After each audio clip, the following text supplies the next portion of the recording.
The sterile white lights of the alien research station hummed quietly as the doors slid open, admitting Dr. Mallory Daniels into the observation lab. She adjusted the strap of her tablet bag, flashed a tired smile, and offered a wave to the gathered alien scientists. "Morning, everyone. Ready to dive into the weirdness that is human biology?" The room was filled with members of the Galactic Biology Consortium, experts from various species, each chosen for their analytical precision and devotion to uncovering biological truths. At the head of the group stood Dr. Vriltar, a lanky insectoid being with gleaming carapace plates and a frown that seemed permanently etched into his features. Beside him, Helix, a smaller amphibious creature with wide, curious eyes, fidgeted with excitement. Katra, a large reptilian xenophysiologist, folded her arms skeptically, already looking annoyed with the human scientist's cheerful demeanor. "We will begin with basic internal scans," Vriltar announced, his voice buzzing through the translator. "The subject is a healthy human volunteer, yes?" "Yep," Daniels replied,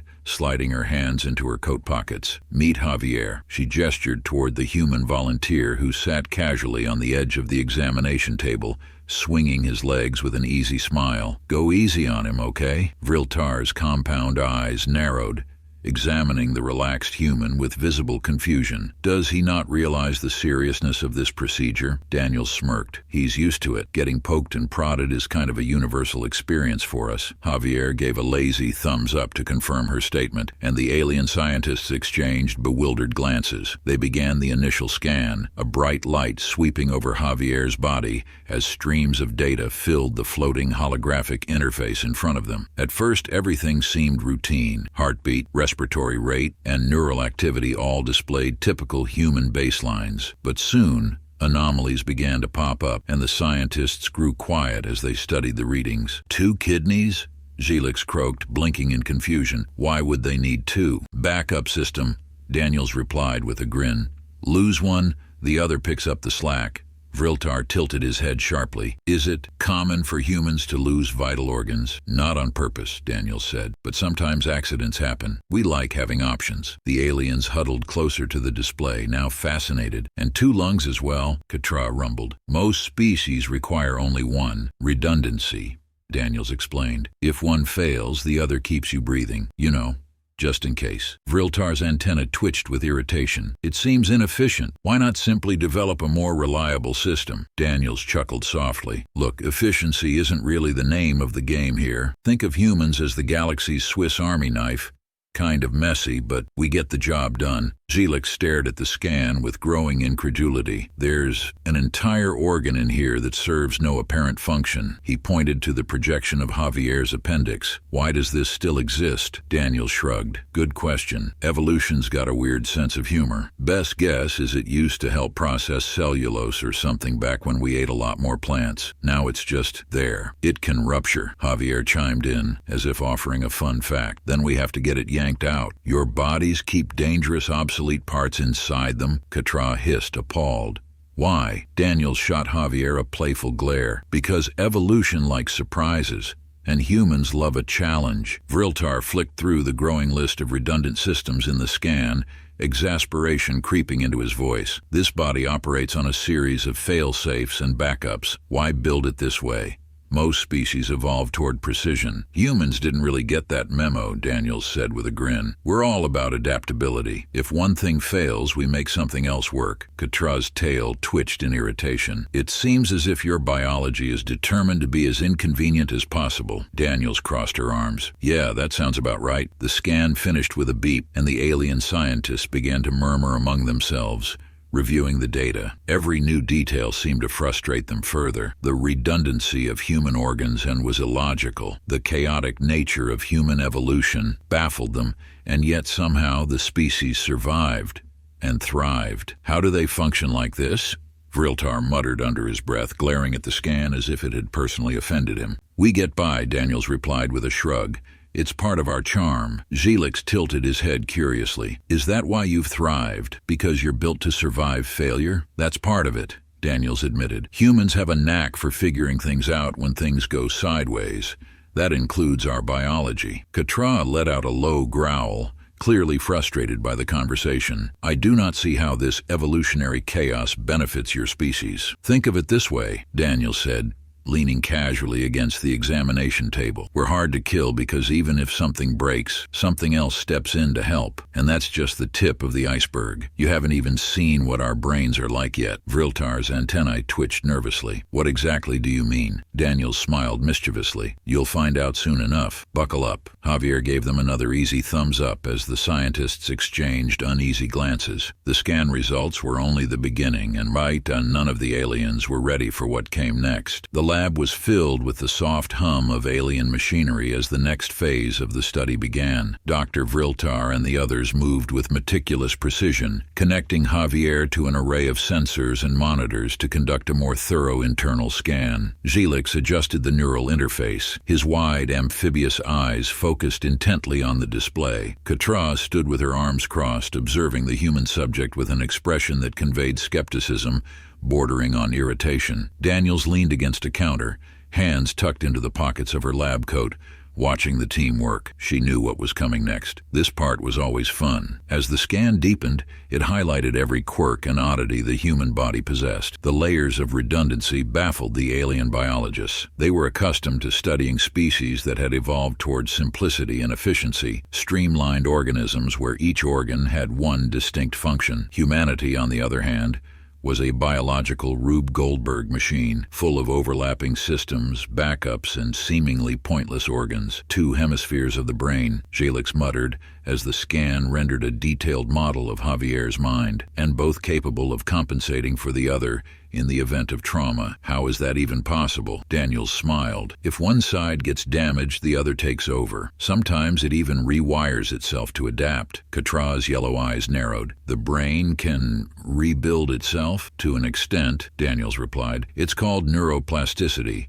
We're always learning, adapting. It's part of why we're good at surviving." Vriltar tapped the side of the holographic interface, bringing up reports on brain injuries. "And yet, your species still functions after severe trauma to this organ, sometimes better than before," Daniel said with a grin. "There are stories about people recovering from strokes, only to wake up with new talents, like suddenly being able to paint or speak another language." Gilix blinked, his head tilting in disbelief. "You're telling me that your species gains abilities through brain damage?" Daniel shrugged. "It happens. Brains are weird." Catra hissed under her breath. "That's not weird, that's reckless design." "Yeah, tell me about it." Daniels chuckled. "You should see what happens when we dream." The aliens exchanged concerned glances as the scan continued. The display zoomed in on various parts of the nervous system, highlighting the intricate, chaotic web of synapses and connections that fired seemingly at random. "What is this pattern?" Vriltar asked, pointing at the hologram. "The electrical activity is erratic,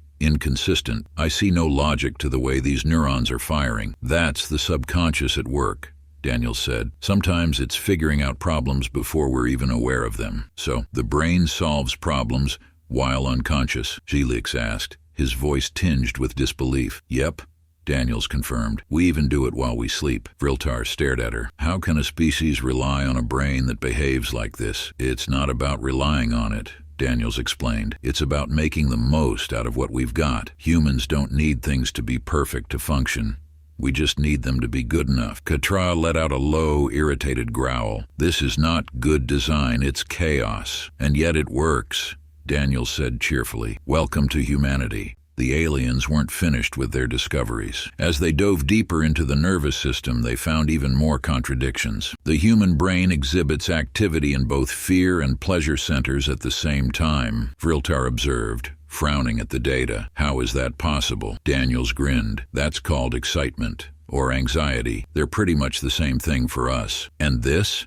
Gilix asked, pointing to an unexpected spike in neural activity during the sleep scan. "Why does the brain become more active while unconscious?" "Dreams," Daniel said. "It's like the brain's way of processing emotions, random memories, and sometimes just having fun." Catra's nostrils flared in disbelief. "Your brain entertains itself?" Daniels laughed. "Yeah, we like to stay busy, even when we're asleep." Gilix rubbed his amphibious brow with both hands, clearly struggling to make sense of it all. "This is irrational." "Sure," Daniel said, but it's how we survive. Humans are full of contradictions, but that's kind of our thing. The conversation was interrupted by another beep from the scanner. Katra's scaly brow furrowed as new information populated the display. This is strange, she said. The heart appears capable of rerouting blood through alternative vessels if necessary. Why? Daniels nodded. That's collateral circulation. If a main artery gets blocked, smaller vessels step in to keep things running. And your species survives this regularly? Vriltar asked. Oh, yeah, Daniel said. Heart attacks are a pain, but a lot of people survive them. The alien scientist stared at her in stunned silence. This is not how evolution should work, Vriltar muttered, half to himself. Nope, Daniels agreed, smiling, but it works for us. The scanner beeped again, bringing up even more anomalies. The team discovered instances where humans had survived with one lung, one kidney, or even missing large portions of their intestines, and still managed to live relatively normal lives. You are telling me, Zhelix said slowly, that humans can survive with half of their internal organs gone? Yup, Daniels said cheerfully. We're surprisingly hard to kill, Katra growled in frustration. Your biology is an abomination. Daniels couldn't help but laugh. Yeah, I hear that a lot. The aliens continued to study the chaotic redundancies and unpredictable neural activity, growing more and more baffled by the second. Nothing about the human body made sense to them, and yet it worked. I don't understand, Zhelix muttered, his amphibious brow furrowing. How can a species that evolved like this function so effectively? Daniels gave him a knowing smile. Because when things go wrong, which they always do, humans adapt.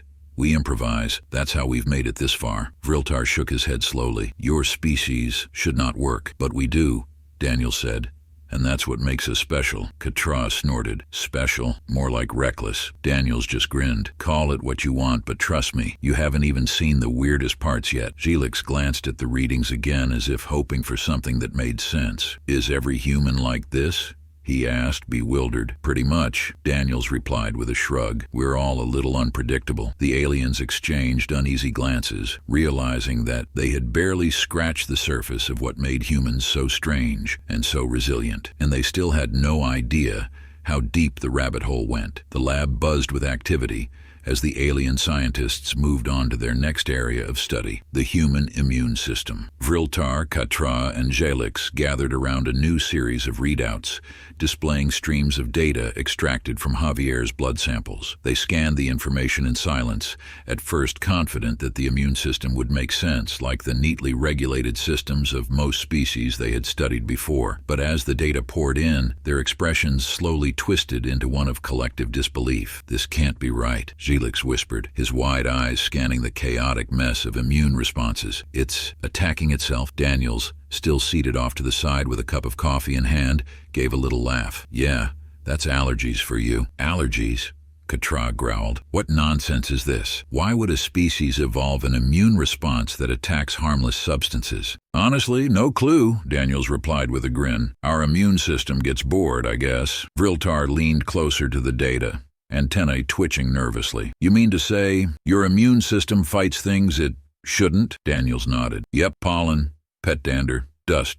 Basically harmless stuff. Some humans get itchy eyes or rashes just from breathing near a cat. Zhelix looked horrified. Your immune system is allergic to animals. Daniels chuckled. Sometimes. And sometimes it isn't. It's a bit of a lottery. Katra hissed in frustration, pacing back and forth in front of the readout. This is absurd. You're telling me that your immune system can't even distinguish between a threat and something harmless? Correct, Daniel said. It's got one setting, overkill. Vriltar's mandibles clicked together in frustration. This is not only inefficient, it's dangerous. You're not wrong, Daniels admitted. But we manage. Mostly. The aliens scrolled further through the data, encountering even more strange phenomena. They found instances where the immune system had turned on the body itself, attacking healthy tissue. This can't be real, Katra muttered, shaking her head. The immune system targets the body's own cells. That's called autoimmune disease, Daniels explained. Rheumatoid arthritis, lupus, type 1 diabetes. We've got a whole collection of them. And you survive this? Vriltar demanded, incredulous. Yeah, Daniels said with a shrug. It's not fun, but we've figured out ways to treat most of it. Katra stared at her in disbelief. This should not be possible. Your immune system is a menace. Oh, definitely, Daniels agreed with a smirk. But hey, it gets the job done. Usually, the aliens weren't finished with their discoveries. The more they dug into the human immune system, the more it baffled them. They learned that human bodies could develop resistance to deadly diseases by surviving them, effectively teaching their immune system how to fight back. This doesn't seem sustainable, Zhelix said, staring at a graph showing vaccination and natural immunity data. You let your bodies fight infections. Hoping they'll learn, Daniels gave him a crooked grin. Yep, that's what vaccines are for. We trick the immune system into learning without getting the full-blown disease. Works like a charm. And when it doesn't? Vriltar asked, still struggling to grasp the logic of it all. Daniels chuckled. Well, then we get sick and hope for the best. Katra let out a frustrated growl. Your biology makes no sense. It's chaos. Absolute chaos. Daniels grinned. Welcome to the human experience. The conversation shifted as they stumbled upon another peculiar human phenomenon, fevers. The data showed how the human body deliberately raised its temperature to fight off infections, even though it risked damaging itself in the process. Zhelix's eyes widened in disbelief. Your body willingly overheats to kill pathogens? Yep, Daniels confirmed. Fever's a bit of a gamble, but it usually works. Katra hissed. So your bodies injure themselves on purpose? Daniels smiled. It's not about perfection, it's about survival. Sometimes you've got to burn out the bad stuff. Vriltar's antennae twitched in frustration. This isn't a biological system, it's warfare. That's one way to put it, Daniel said. Our immune system doesn't like losing. The aliens exchanged bewildered glances, struggling to reconcile what they were learning. The human immune system wasn't just aggressive, it was relentless, willing to fight even when it wasn't necessary. And yet somehow it worked. This is unlike anything I've ever encountered, Vriltar muttered. Most immune systems are precise, focused. Yours is unpredictable. Daniels took a sip of her coffee. That's the thing about humans. We don't always make sense, but we get through anyway. Zhelix rubbed his temples with his webbed hands, overwhelmed. Every system in your body seems to operate on a level of unpredictability that should be unsustainable. And yet, Daniels said, leaning back in her chair with a grin, here we are. Katra huffed, still irritated by the illogical nature of human biology. This species is an evolutionary nightmare. Vriltar gave a small, frustrated click. And yet, they thrive. Zhelix tilted his head, fascinated despite himself. I don't understand how such a chaotic system can work. That's the beauty of it, Daniels said with a wink. It works because it's chaotic. We survive by being adaptable, not by being perfect. Katra shook her head in disbelief. It seems more like luck than anything else. Luck helps, Daniels agreed with a grin, but it's mostly stubbornness. The alien scientists stared at the data in stunned silence, still struggling to comprehend how a species so riddled with flaws and contradictions could not only survive but thrive. The human body was an impossible combination of resilience, redundancy, and outright madness. Vriltar finally broke the silence, turning to Daniels with an expression of grudging respect. Your biology should not work, but somehow it does. Daniels smiled warmly. That's humanity for you. We don't always make sense, but we keep going. Zhelix leaned closer to the display, still fascinated. Are all humans like this? Daniels chuckled. Yep. Every last one of us. Katra let out a deep, exasperated sigh. Impossible. Daniels raised her coffee cup in salute. And yet here we are. Jarek's claws dug into the rocky slope as he tumbled down, pain radiating from the wound in his side. His plasma rifle skittered out of reach, clattering across the stones above him. Dust and gravel filled the air as he rolled to a stop at the bottom of the ridge, landing hard on his back. The world swirled, and for a moment he could only lie there, stunned, his chest heaving with sharp, labored breaths. The comm unit on his wrist crackled to life, Morgan's voice cutting through the static. Jarek, report. What's your status? Jarek winced, the pain in his side spreading with each breath. He knew he didn't have much time. Enemy drones were already converging on his location. Despite the sharp ache in his ribs, his mind remained clear and cold, trained to assess the situation with logic. This is Jarek, he said into the comm, his voice steady but strained. I've fallen down the ridge. I'm injured. Proceed without me. Morgan's voice was sharp, filled with urgency. Negative. Hold tight. We're coming to you. Jarek grimaced, frustration flickering through him. That is illogical. You risk the entire squad. Continue the mission. Not a chance, Jarek, Morgan barked. We're not leaving you behind. Jarek clenched his jaw. The idea was incomprehensible. In his culture, Logic dictated that an injured soldier was to be abandoned if it ensured the survival of the group. Sacrifice for the collective was not just expected, it was demanded. But humans didn't operate that way. They were reckless. And yet, in their reckless defiance, Jarek had seen something unfamiliar, a loyalty deeper than reason. The drone's ominous hum grew louder, hovering just above the ridge. Jarek pulled himself into a sitting position, ignoring the fiery protest from his wound. He had to buy the squad time. If he could hold off the drones for a few minutes, the humans would escape. He pressed his comm unit again, voice low but urgent. "I will engage the enemy. Do not return for me." But Morgan's reply was swift and final. "You're part of the team, Jarek. That means we come back for you." The comm went silent as Jarek stared at it, disbelief swirling through him. They were coming, despite the risk. Despite his injury, despite every logical reason to leave him behind. He struggled to his feet, claws gripping the uneven ground. He wouldn't make it easy for them. If they insisted on saving him, he'd meet them halfway. The first drone crested the ridge, its sensors locking onto him. Jarek snarled, drawing his sidearm and firing precise shots. The drone exploded in a shower of sparks, but more followed, a relentless swarm closing in. And then he heard it. A familiar sound that made his heart stir in a way he couldn't quite explain. The roar of human rifles. Morgan led the charge, moving like a force of nature down the slope, rifle blazing. His team followed without hesitation, firing in controlled bursts. Davis hurled a grenade into the heart of the drone swarm, the blast scattering the mechanical attackers in a brilliant arc of fire and debris. "Cover Jarek!" Morgan shouted, his voice cutting through the chaos.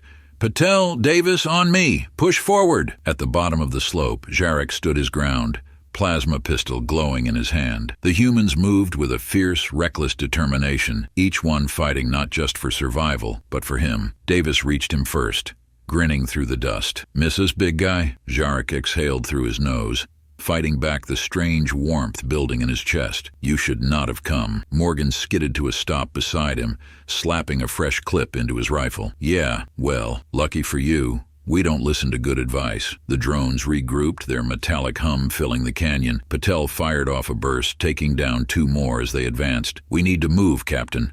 More are coming." Morgan turned to Jarek, his gaze steady. "Can you walk?" Jarek nodded stiffly, though every movement sent pain lancing through his side. "Yes." "Good," Morgan said, gripping his shoulder.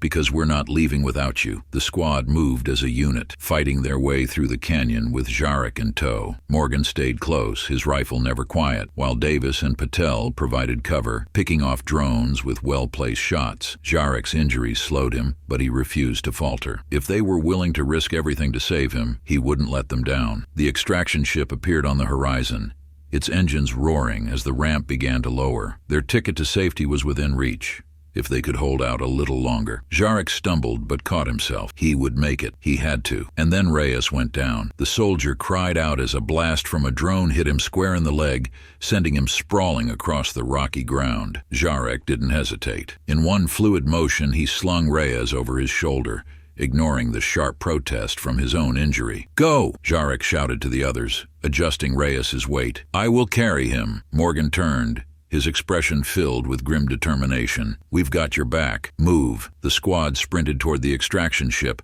firing in bursts to keep the drones at bay. Jarek pushed through the pain, every step a battle, but his grip on Reyes never faltered. He wasn't just carrying a comrade, he was carrying the trust they had placed in him. Patel and Morgan fired relentlessly, their shots precise and unyielding. The drones swarmed closer, their weapons humming with deadly intent, but the humans refused to give an inch. They fought not just to survive, but to bring everyone home. Jarek's muscles burned, and his vision blurred at the edges, but the ramp of the extraction ship loomed closer. He could feel Reyes's shallow breaths against his shoulder, a fragile reminder that this mission wasn't just about logic, it was about something more. They reached the ramp as the drones closed in, too many to fight. Morgan and Patel laid down a final barrage of cover fire as Jarek hauled Reyes onto the ship. "Get us out of here," Morgan shouted to the pilot. The ramp began to rise, cutting off the swarm of drones just as they reached the edge. The ship roared into the sky, leaving the chaos of the canyon behind. Inside the ship, Jarek gently lowered Reyes to the floor, his chest heaving with exhaustion. His side burned,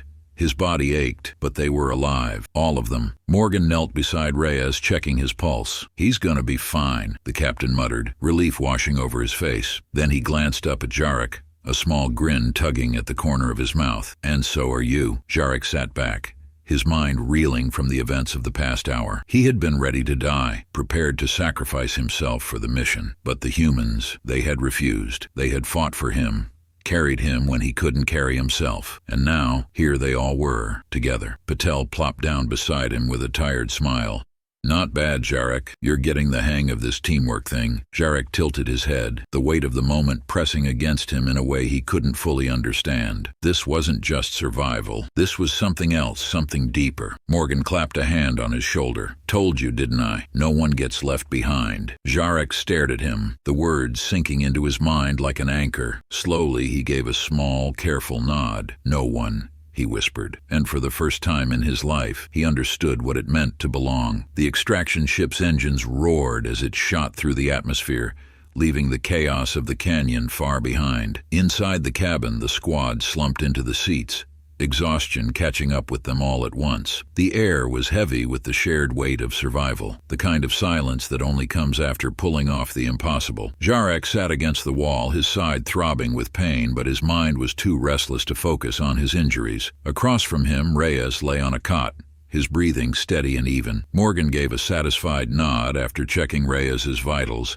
then looked over at Jarek. "Not bad, Z," Morgan said with a grin. "I think you just earned yourself a permanent spot on the team." Jarek tilted his head, still adjusting to the warmth in the human captain's voice. Acceptance was unfamiliar to him. His people had always operated on duty and logic. Survival was a calculation, not a gift. But here, in the presence of these reckless humans, something deeper seemed to bind them together. Patel dropped into the seat beside Jarek, nudging him lightly with her shoulder. "So, how does it feel to be officially part of the squad?" Jarek blinked, processing the question. "It is difficult to describe." Davis, sitting nearby with his rifle resting across his knees, grinned. "Let me guess.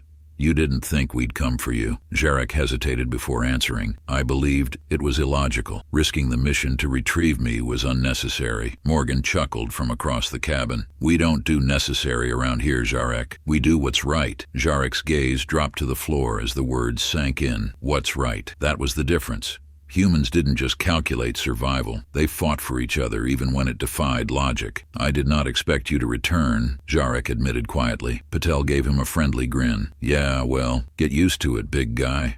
That's how we do things." The ship cruised smoothly through space, the soft hum of the engines a welcome change from the chaos they had just left behind. Despite his exhaustion, Jarek felt something strange stirring within him, a sense of belonging, of trust. It was unsettling but not unwelcome. Morgan leaned forward, resting his arms on his knees. "Look, Jarek, I know your people might have done things differently. Maybe they would have left you behind and called it the smart choice." Jarek gave a small, deliberate nod. "Yes, that would be standard protocol." Morgan shrugged. "Well, not for us. We don't leave anyone behind. Ever." There was no bravado in the statement, just simple certainty. It was a promise, a truth. And Jarek realized then that it wasn't just words. These humans lived by it. They had risked everything without hesitation to bring him back, not because it made sense, but because they refused to abandon one of their own. Davis stretched, breaking the heavy silence. "So, Z, how does it feel to have a bunch of idiots risk their lives for you?" Jarek thought for a moment, searching for the right words. His world had always been one of cold logic and efficiency. The idea that survival could be driven by something as irrational as loyalty had never occurred to him. Until now. "It feels," Jarek began slowly, "unexpected." The squad erupted into warm laughter, and even Jarek allowed himself the smallest hint of a smile. It was strange, but not unwelcome. As the extraction ship neared the fleet, the ramp opened briefly to give the crew a glimpse of the stars stretching infinitely beyond them. Jarek found himself drawn to the view. He had traveled through many galaxies, served on many missions, but never had the stars felt so hopeful. Morgan joined him at the edge of the ramp, resting a hand on Jarek's shoulder. "You did good today," the captain said quietly. "You kept Reyes alive. You kept yourself alive. That's all that matters." Jarek's gaze remained on the stars, his mind turning over the strange, unfamiliar emotions taking root within him. "I have never been part of something like this," he admitted, his voice barely above a whisper. Morgan smiled. "Well, you are now. Get used to it." Jarek nodded slowly, the weight of those words settling over him like a shield. He was part of the team. No calculations, no logic, just trust. When they landed, the squad gathered their gear and began filing off the ship. Reyes, bandaged but smiling, gave Jarek a tired salute. "Thanks for the lift, buddy," Reyes said with a grin. "Next time I'll carry you." Jarek offered a small, uncertain smile in return. "I will hold you to that." The squad laughed as they stepped off the ramp and into the bustling hangar, their camaraderie as natural as breathing. For the first time in a long time, Jarek didn't feel out of place. He felt home. Later that night, Jarek sat quietly in the barracks as the rest of the squad gathered around a table, playing cards and sharing stories from the day. They teased and joked, arguing over the rules, the game as chaotic as their conversations. Davis slapped a set of cards onto the table with a triumphant grin. "And that's game. Who's the god of poker now?" Patel rolled her eyes. "You cheat every time, Davis." Jarek observed the scene, his usual neutrality softening into something more relaxed. This was not the world he knew, one built on logic and calculation, but it was a world he wanted to understand. Morgan caught his eye from across the table and gave him a nod, a quiet acknowledgement, a promise. Jarek stood and moved toward the table, sitting down with the others. He picked up a set of cards, his long fingers holding them awkwardly, but no one seemed to mind. Here there was no right way to play, only a way forward, together. As the night wore on and the game devolved into friendly chaos, Jarek found himself smiling, a real, genuine smile. For the first time in his life, he wasn't just surviving, he was living, and no matter what came next, he knew he wouldn't face it alone. The stars outside the barracks windows shimmered faintly, distant but constant, like the bonds between him and the humans who had refused to leave him behind. In the end, Jarek thought to himself, logic was overrated, because sometimes all that mattered was this: family means no one gets left behind.